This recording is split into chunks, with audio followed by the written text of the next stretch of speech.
Hey guys, this is going to be a multi-part series in regards to landing pages.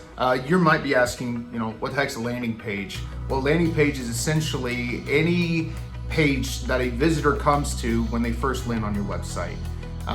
It's essential for a lot of different parts of marketing and advertising.